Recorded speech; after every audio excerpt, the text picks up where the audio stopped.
Bienvenue à cette deuxième partie consacrée au Coran.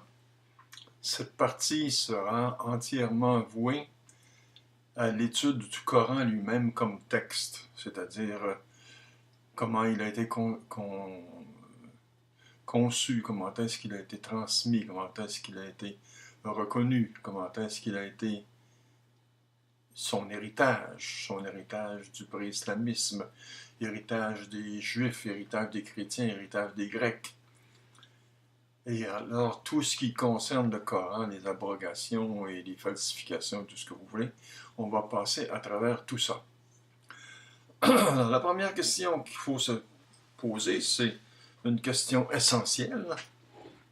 C'est pourquoi Dieu aurait-il besoin de 3 révélations pour se révéler? Si Dieu existe, et s'il est si parfait, si tout-puissant, c'est infiniment tout ce qu'on veut, comment se fait-il qu'il ne s'est pas révélé une seule fois, d'une façon parfaite, et surtout d'une façon morale, qu'il nous a révélé qu'il ne faut pas avoir d'esclaves, qu'il ne faut pas faire de génocide, qu'il ne faut pas faire de massacres religieux, qu'il nous révèle une véritable morale. Alors, pourquoi 3 révélations? Surtout quand vous pensez que l'islam vient nier ce que le christianisme enseigne et ce que le judaïsme nie aussi. Les deux nient que Jésus soit un Dieu et les deux nient que Dieu soit trinitaire. Alors nous avons là 2 dogmes que l'islam ne reconnaît pas et que le judaïsme ne reconnaît pas. Comment se fait-il que Dieu a fait 3 révélations comme ça, qui sont des révélations bancales, des révélations qui se contredisent, des révélations qui s'anéantissent l'une l'autre? Alors, ça n'a aucun sens qu'il y ait 3 révélations. Comment se fait-il que Dieu se soit révélé aussi dans 3 langues, dont 2 langues très faibles? L'hébreu, une langue consonantique. Alors, consonantique, ça veut dire que vous pouvez mettre les voyelles que vous voulez et vous pouvez changer le sens des mots. Alors, ça devient une révélation obscure. Même chose pour l'arabe. L'arabe est une langue consonantique et vous pouvez mettre n'importe quelle voyelle et ça change le sens des mots. Alors, ce n'est pas très très clair comme révélation. L'autre langue, c'est le grec. Alors là, au moins, le grec est une langue riche, une langue claire, une langue qui n'est pas consonantique, une langue qui a toutes ses voyelles et toutes ses consonnes. Alors voilà, ce sont des questions qu'il faut poser à la base de la révélation du Coran parce que c'est vraiment illogique que Dieu ait eu besoin de 3 révélations et qu'il ait eu besoin de langues faibles pour se révéler. Dans le Coran, on affirme très souvent la révélation. Pourquoi affirmer la révélation? C'est des réponses à des gens qui mettent en doute la révélation de Mahomet. Regardez à la page 74, je vais vous citer un verset. Et si vous êtes dans le doute sur ce que nous avons révélé à notre serviteur, c'est-à-dire Mahomet, apportez une sourate comme celle-ci et appelez vos témoins autres qu'Allah si vous dites la vérité. On a l'impression que Allah entre en discussion et en débat avec ceux qui nient sa révélation. Pourquoi affirmer une telle révélation alors que ça devrait être évident? Ça devrait être évident que c'est une révélation de Dieu. Et pour ça, il faudrait que cette révélation-là soit morale, comme on l'a dit tout à l'heure. Arrive un problème en plus. Les abrogations. Ça, c'est les abrogations, je vais expliquer qu'est-ce que c'est d'abord, et ensuite on verra les conséquences. Les abrogations, c'est que Dieu aurait révélé à Mahomet d'abord que vous pouvez boire de l'alcool. mais avec modération, là, bon. Et après ça, il aurait révélé interdit de boire de l'alcool. La deuxième abroge la première. Donc, les musulmans doivent suivre la deuxième. Comment pouvez-vous imaginer qu'un Dieu comme Allah, qui est tout-puissant et tout ce qu'on veut, se corrige lui-même face à des contradictions? Il dit une chose et ensuite il dit l'autre. La théorie des abrogations, là, c'est très clair que c'est Mahomet qui se trompe. Mahomet dit une chose et ensuite il s'aperçoit que ça ne fonctionne pas. Alors, il dit le contraire, ou il corrige cette chose-là. Et il dit que ce sont des abrogations de Dieu. Mais non, ce sont ses abrogations à lui. Dieu ne peut pas être contradictoire, il ne peut pas se corriger, il ne peut pas dire « Oh, excusez-moi, je me suis trompé, mes chers croyants, j'ai dit une chose, mais c'est pas ça, on va corriger ça. » Mais non, ça n'a aucun sens. C'est insulter la divinité que de croire une chose pareille. Alors la théorie des abrogations, à elle seule, invalide toute la révélation.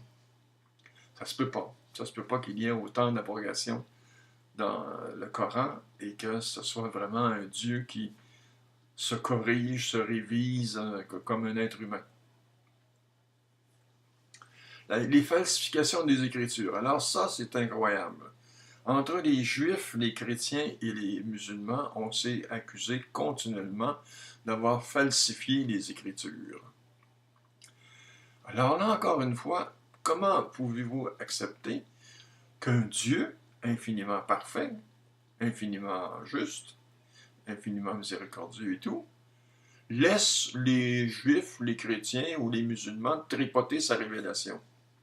Le premier qui aurait falsifié quelque chose, il aurait dû être immédiatement tué par Dieu. Lorsque le prêtre Uza touche à l'alliance, à l'arche de l'alliance, il est immédiatement foudroyé, et pourtant il n'a rien fait de mal, il a tout simplement empêché l'arche d'alliance de tomber. Mais là, si vous aviez quelqu'un qui falsifie les Écritures, donc falsifie la révélation de Dieu, alors là, vous auriez vraiment une raison de le punir sévèrement et de le foudroyer sur place. Dieu a fait la même chose avec Onan. Onan a laissé son sperme s'écouler en dehors du vagin de sa femme et il est tué sur le coup parce qu'il ne faut pas faire ça. C'est de l'onanisme. C'est ce qu'on va appeler de l'onanisme. Mais celui qui aurait falsifié les Écritures, lui, ça y est, il n'y a pas de problème. Mais non, il devrait être immédiatement foudroyé. Voilà pour les falsifications. Il y a aussi la théorie, j'en ai parlé tout à l'heure dans l'entretien précédent, la théorie des deux révélations. Il y aurait eu deux révélations dans le Coran. La révélation d'Allah et la révélation de Mahomet. Et tout ce qu'on trouve d'épouvantable, là, tuer, massacrer, couper la main, flageller et tout le reste, ce serait la révélation de Mohammed, la révélation d'un homme du 7e siècle. Et le reste, ce serait une révélation d'Allah. Ça aussi, ça ne tient pas debout. Ça ne peut pas tenir debout.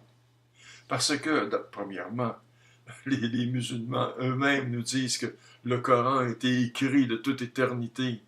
Alors pourquoi le 7e siècle rentrerait dans ce Coran-là et pourquoi Mahomet changerait la révélation qui a été écrite de toute éternité avant même la création? Alors ça, c'est là que ça ne tient pas debout déjà. Mais en plus, il faut admettre que Dieu se mettrait à la remorque d'une époque, d'un siècle. Ils disent « Ah bien, ce siècle-là, ils admettaient les massacres, ils admettaient les razzias, ils admettaient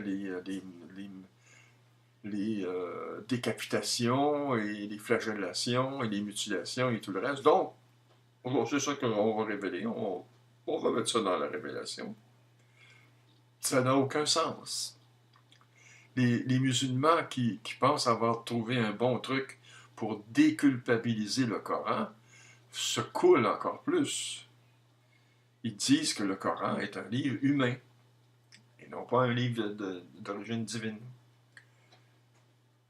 Arrive aussi le problème des versets sataniques. Alors ça, c'est la même chose. Les versets sataniques, ça n'a aucun sens. Pourquoi Dieu aurait laissé Satan tripoter sa révélation? Est-ce que Satan est soumis à Dieu? Est-ce que Dieu a le pouvoir sur Satan ou bien Satan peut faire ce qu'il veut? Et même dans la révélation de Dieu, il révèle des versets sataniques. Ça ne tient pas debout, ça non plus. Et ensuite, une autre chose qui ne tient pas debout, ce sont les révélations personnelles. Dans le Coran, Dieu révèle, il fait des révélations selon les souhaits de Mahomet. D'abord, il lui dit, c'est 4 femmes pour tous les musulmans, mais toi, tu peux avoir le nombre de femmes que tu veux. Ah ben tiens, comme révélation, c'est intéressant. Ensuite, il dit le butin. Alors, 1/5 du butin. Tu vas garder 1/5 du butin. Mais c'est du vol, là. Ça n'a pas de sens que Dieu dise ça. Tu vas attaquer dans les radiats et tu vas garder 1/5 du butin. C'est du vol. Et ce n'est pas une révélation, c'est une révélation personnelle, mais qui fait l'affaire de Mahomet. On voit que Mahomet met la révélation à sa main. Hein. Ensuite, Dieu va lui révéler qu'il peut prendre la femme de son fils adoptif. Alors là, c'est incroyable. Il va prendre la femme de son fils adoptif, et le fils adoptif laisse sa femme aller. Et voilà, M. Mahomet a droit aux femmes qu'il veut. Alors ça, les révélations personnelles, là, ça montre très bien que le Coran, c'est un livre humain. Ce n'est pas un livre divin, d'origine divine. Puis, il y a les absences de révélations. Il faut se poser la question. Il y a des révélations personnelles, mais il y a des révélations qui sont absentes, qui auraient dû être là. Par exemple, lorsque Mahomet prend la petite Aïcha à 9 ans, Dieu aurait dû lui révéler de ne pas toucher à une petite fille de 9 ans, parce que c'est de la pédophilie, parce que c'est exagéré, vraiment. Non, aucune révélation, mon Mahomet, si ça lui tente d'avoir une petite fille de 9 ans dans son lit, alors là, Mahomet il est au-dessus de toutes ces choses-là. C'est merveilleux. Et puis l'esclavage. Pourquoi Dieu n'a pas été très clair dans le Coran? Vous n'avez pas d'esclaves, ne réduisez pas votre prochain en esclavage. Il faut être clair là-dessus, c'est une révélation dont on avait besoin. Et puis les guerres. Ne faites pas la guerre. Ne faites pas... Ça n'existe pas, ça, la guerre sainte. Dans la guerre sainte, on tue les enfants, et on tue les femmes, et on tue les personnes âgées, on tue tout le monde. Ça n'existe pas une guerre sainte. Une guerre ne peut pas être sainte. Une guerre est toujours une agression meurtrière, qui fait des morts, qui fait des blessés, qui fait de la destruction. Donc, l'absence de révélation, c'est encore un signe que le Coran c'est le livre de Mahomet, c'est pas le livre de Dieu. Mais il y a bien d'autres choses encore. Hein. Il y a que nous révèle le Coran. Alors là, c'est une question, moi j'ai jamais vu quelqu'un s'intéresser à ça. Mahomet dit qu'il est le sceau de la révélation. Donc, on s'imagine que les 2 autres révélations n'étaient pas complètes, puis là, lui, il est venu les compléter. Remarquez que le christianisme jouit de la même faiblesse lorsqu'il dit que l'Ancien Testament, dans le catéchisme chrétien, c'est le catéchisme catholique, l'Ancien Testament était une révélation incomplète, inachevée, imparfaite, et que le Nouveau Testament est venu parfaire cette révélation-là. Alors, vous imaginez, les croyants, ils sont vraiment incroyables. Ils peuvent accuser leur Dieu de n'importe quoi. Tu as fait une révélation imparfaite, ben après ça, on va la parfaire. Ouais. Alors, ça n'a pas de sens. Puis là, on arrive avec les musulmans, avec le Coran, avec Mahomet, et on se dit, qu'est-ce que le Coran va nous révéler de nouveau? Comment se fait-il que Dieu souffre d'amnésie comme ça Il n'a pas révélé tout dans l'Ancien Testament. Dans le Nouveau Testament, il en a encore oublié des bouts. Puis là, une troisième fois, il va révéler. Qu'est-ce que le Coran nous révèle de nouveau? Réponse, rien. D'abord, le Coran est une copie conforme de l'Ancien Testament. Nous avons la lapidation de Moïse, comme dans l'Ancien Testament. Nous avons les massacres, les génocides, comme dans l'Ancien Testament. On va voir tout ça plus loin. Nous avons les guerres saintes, comme dans l'Ancien Testament. Il n'y a rien de nouveau. Et il va avoir, par exemple, le Coran avoue lui-même, je voulais dire ça, le Coran avoue lui-même qu'il ne dit rien de nouveau. C'est incroyable, ça. À la page 101, le Coran dit lui-même, mais quelle surprise, le Coran avoue lui-même qu'il ne contient aucune révélation nouvelle. Voici ce que le verset dit. Rien ne t'a dit, Mahomet, qui n'ait été dit aux apôtres, qui t'ont précédé. Et en vérité, ton Seigneur, certes, est le possesseur du pardon et le possesseur des tourments terribles. C'est la sourate 41, verset 43. Alors, je répète la phrase importante. Rien ne t'est dit, Mahomet, qui n'ait été dit aux apôtres qui t'ont précédé. Donc, on ne te dit absolument rien de nouveau. Ça a tout été révélé. C'est déjà révélé. Alors, qu'est-ce que vient faire le sceau de la révélation? C'est incroyable. Le Coran le dit lui-même. Qu'est-ce qu'il apporte de nouveau? Rien. Et ici, il faut prendre la phrase d'Atatürk. Atatürk qui était un athée, probablement, mais d'origine musulmane. Il a dit « C'est odieux. » Atatürk avait raison de qualifier le Coran de théologie absurde d'un bédouin immoral. Et moi, c'est pas moi qui accuse Mahomet d'être immoral puis d'être criminel. Ça remonte à Atatürk, puis ça remonte à bien loin. Une théologie absurde d'un bédouin immoral. Voilà. Maintenant, il y a d'autres preuves que le Coran est une œuvre humaine. Ce sont les héritages du Coran. Il y a plusieurs héritages du Coran. Il y a d'abord l'héritage pré-islamique. Ça, c'est incroyable. Le Coran a gardé de la religion pré-islamique, donc avant Mahomet et avant le Coran, le sacrifice des animaux. Le sacrifice des animaux, depuis, attendez une minute, le prophète Isaïe, dans l'Ancien Testament, où Dieu dit l'odeur de vos sacrifices me donne la nausée. Alors, dès Isaïe, plus de sacrifices d'animaux.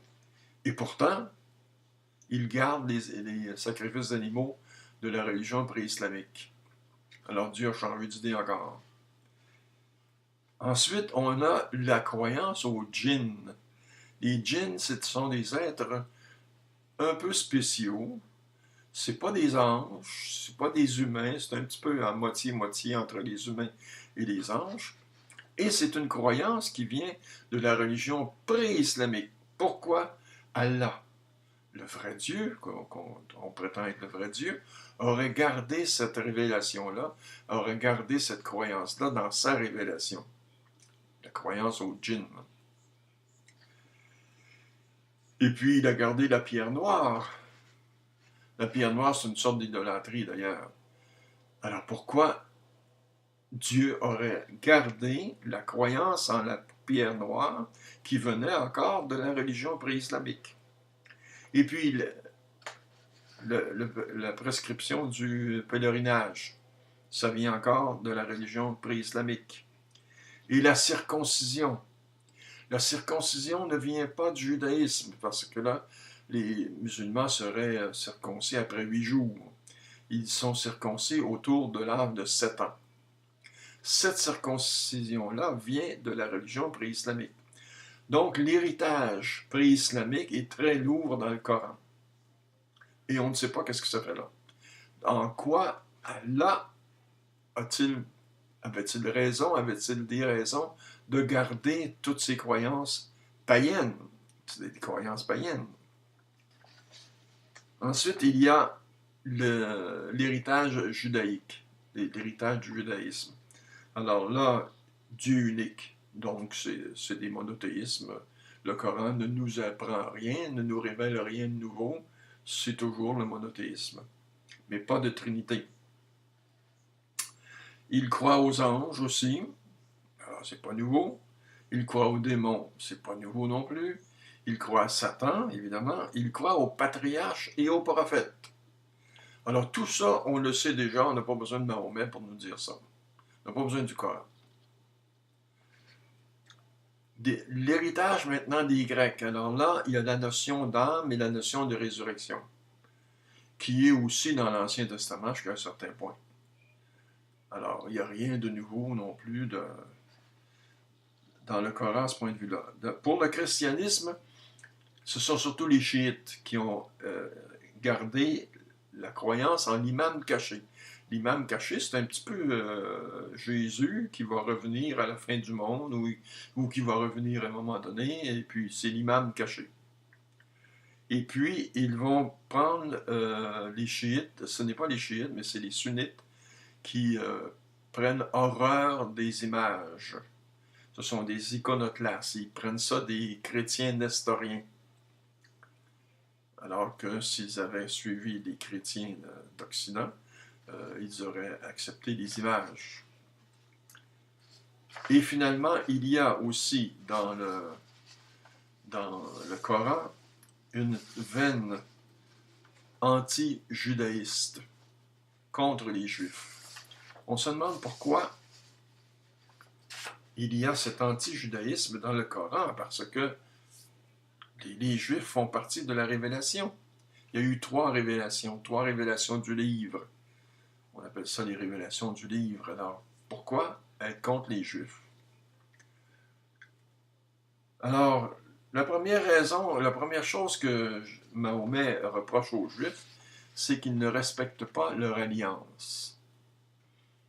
Où est-ce qu'il prend ça? Je ne sais pas. En étant circoncis, les Juifs respectent leur alliance avec Abraham et on ne sait pas en quoi ils ne respectent pas leur alliance. Ensuite, il les accuse de falsification des Écritures. Alors, selon lui, dans l'Ancien Testament, on prophétisait déjà Mahomet comme les chrétiens s'imaginent que Jésus est prophétisé par l'Ancien Testament aussi. Alors, ça ne tient pas debout. Et pourquoi Dieu, comme j'ai dit tout à l'heure, aurait laissé les Juifs falsifier les Écritures? Alors, il va vouer les Juifs à l'enfer. C'est pas drôle, ça. Il voue les Juifs à l'enfer, au complet, en bloc. Et puis, il va poser un geste très concret de sa haine des Juifs. C'est le massacre des 600 Juifs dont j'ai parlé tout à l'heure. Il a décapité 600 Juifs. Enfin, il appelle au génocide des Juifs. C'est incroyable, ça. Page 144. J'ai la citation ici. Alors, les Juifs ont dit Osaïr est fils d'Allah, les chrétiens ont dit le Messie est le fils d'Allah. Tel est ce qu'ils disent de leur bouche. Ils imitent le dire de ceux qui furent infidèles antérieurement. Qu'Allah les tue. Voilà le génocide des Juifs dans la bouche de Mahomet et d'Allah aussi, et puis dans le Coran. Alors, c'est autant de preuves que le Coran n'est pas le Saint-Coran. C'est autant de preuves que le Coran n'est pas la révélation divine. Le Coran, c'est le livre de Mahomet.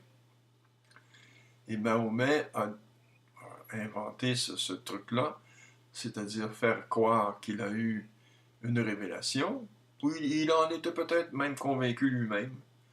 Il a réussi à se convaincre qu'il recevait une révélation, et il a arrangé cette révélation-là à sa façon.